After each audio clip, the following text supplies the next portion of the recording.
आपकी तपस्या सफल हो सकती है। और उन्होंने खीर खाया और फिर जो बोध गया में गए, तब जाकर उन्होंने ज्ञान प्राप्त किया। और ज्ञान प्राप्त होने के बाद सारनाथ वाराणसी गए। महात्मा बुद्ध का उपदेश क्या था?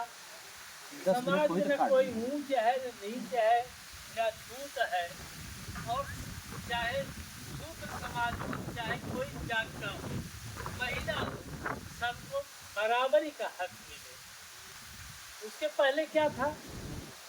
ब्राह्मण क्षत्रिय बनिया को छोड़ करके किसी भी समाज को पढ़ने का अधिकार नहीं था। यहाँ तक कि ब्राह्मण क्षत्रिय बनिया की जो औरतें हैं उनको भी पढ़ने का अधिकार नहीं था। ये वर्ण व्यवस्था में थी। लेकिन इसका विरोध किया है महात्मा बुद्ध ने। उन्होंने कहा कि न आत्मा है न परमात्मा है, और न कोई स्वर्ग है न कोई नर्क है। पृथ्वी पर जिसको स्वर्ग है कहा जाए कि जिसको सुख है उसी के लिए स्वर्ग मान लीजिए, और जिसको कष्ट है उसके लिए यहाँ नर्क मान लीजिए। और चार तत्व है ब्रह्मांड का निर्माण में, पृथ्वी जल वायु और अग्नि। जब देहांत हो जाएगा तो हमारे शरीर में जो हवा है हवा में मिल जाएगी, मिट्टी जो बनी है ढांचा है मिट्टी में मिल जाएगी, शरीर में जो जल की मात्रा है जलाने को उड़ जाएगा और दफनाने में मिट्टी मिल जाएगा, और जो गर्मी है अग्नि है तो वायुमंडल में मिल जाएगी। जो चारों तत्व मरने के बाद चार जगह चली गई तो फिर हमारा पुनर्जन्म की बात कहाँ से आती? स्वर्ग नरक की कहाँ से बात आती? चारों से मिलकर हमारा जीवन बना और चारों अलग हो गए। ये कहानी गलत है। स्वर्ग है, नरक है, जीवन है, पुनर्जन्म है। ये सब केवल हमको भय दिखाने के लिए समाज के एक वर्ग ने बनाया है, वो अपने निहित स्वार्थ के लिए।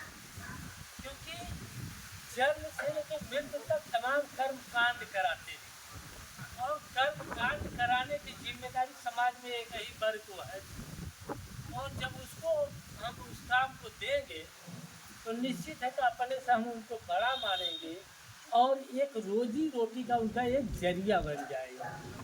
वो हमको भय दिखाते हैं कि अखंड रामायण नहीं कराएंगे, इस मंदिर की पूजा नहीं करेंगे, दीह काली को नहीं जाएंगे, आप शिव चर्चा में नहीं जाएंगे।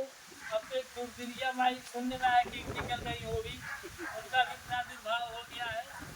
निकालने वाले कौन है? वही समाज है। आपने बचपन में जो लोग होंगे जिससे दादा वगैरह है, देखते हैं कि गाँव में रामलीला होता था, राम लक्ष्मण सीता और सबकी कहानियाँ बताई जाती थी। जान गए जब और लोग उससे ऊब गए, एक वर्ग जो है इसमें लगा है कि हम किस रूप में इनको ढालें कि पाखंड को ये लोग छोड़ने न पाए। जब उसको ये पता चला कि रामलीला का कोई महत्व नहीं, अब समझ में आ गया कि मिथ्या है, तब फिर शिव चर्चा की कहानी शुरू हो गई।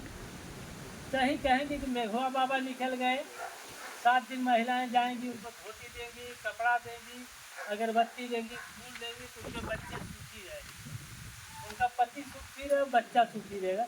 एक आडंबर चढ़ाया गया भय का और एक लालच का। तो उनके दो हथियार है, एक भय और एक लालच। लालच क्या है? तो रोज मंदिर पर चले जाइए, 7 दिन मंगलवार भूख दीजिए, 10 दिन आपकी चर्चा में चले जाइए, 15 दिन यहाँ जल चढ़ा दीजिए, पार्वती दे दीजिए, शंकर को दे दीजिए, आपका कल्याण हो जाएगा। ये लालच दिया गया। और भय क्या है? अगर आप ऐसा नहीं करेंगे तेरही तो आत्मा भटकेगी, वो आके सताएंगे, वो आपका कल्याण नहीं करेंगे।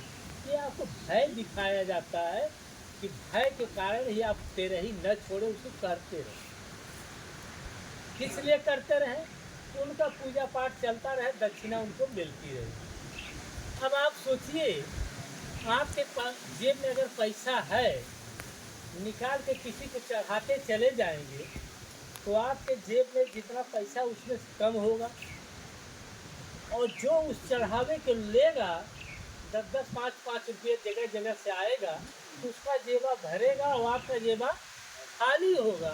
तो सुख किसके यहाँ आएगा? जिसका जेबा खाली होता जाएगा वो दुखी में जाएगा, और जिसका भरेगा वो संपन्न होता जाएगा।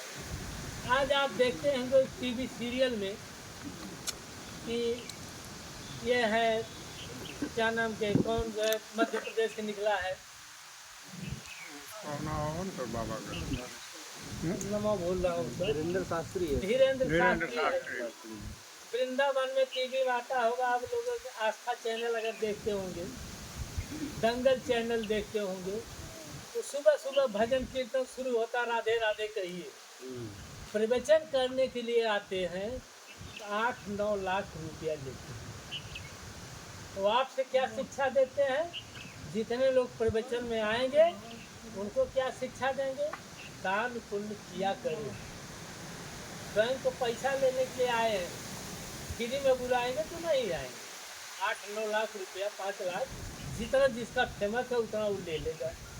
आपसे कहेगा मोह माया छोड़ दो, पैसा कुछ नहीं है, लेकिन आप जो चढ़ावा चढ़ाएंगे उसको सब बटोर के लेके चला जाएगा। यानी आपसे कहेगा मोह माया छोड़ दीजिए, और स्वयं धन गठिया के लेके चला गया। 10 साल पहले वो सन्यासी जो कथा प्रवचन आज की डेट में कर रहा है, टूटा ही साइकिल पे चलता था। आज की स्थिति का 8,000 करोड़ 10,000 करोड़ का मालिक बन गया। 1 करोड़ की, 80 लाख की, 50 लाख की वो गाड़ी से चल रहा है, जो टूटा ही साइकिल पे चलता था। किस लिए चलता है? आपको कहा कि ऐसा करिए और दान पुण्य करते जाइए, और आपका दान पुण्य बटोर करके अपना इकट्ठा करके 80 लाख की गाड़ी चल रहा है। वो आपसे कह रहा है कि मोह माया छोड़ दो, और स्वयं मोह माया को बटोर रहा है। ये आपको सोचना होगा कि जो प्रवचन दे रहा है तो मोह माया छोड़ दो, वो कितना डूबा है।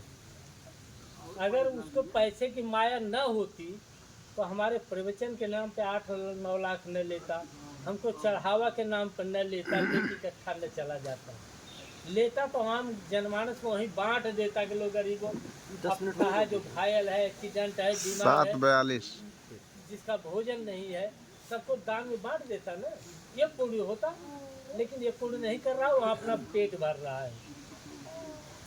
आप लोग देखते हैं जैसे करवा चौथ रहती है, करवा चौथ में यही कहावत है कि करवा व्रत रहेंगे तो हमारा पति की लाइफ लंबी हो।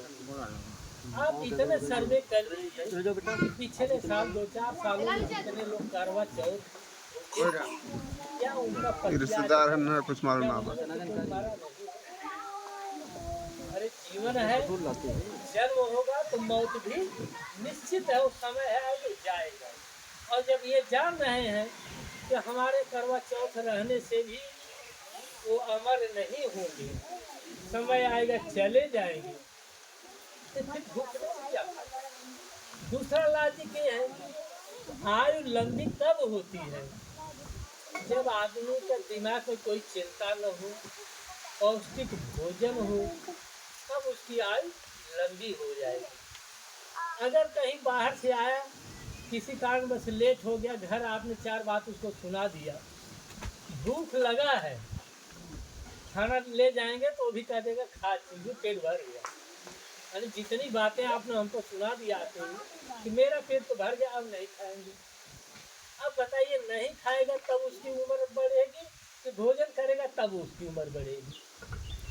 बाहर से आ जाएं, पहले उनको भोजन दीजिए सम्मान के साथ, बाद में इत्मीनान से बात करिए कि लेट हो गया, कहाँ लेट हो गया।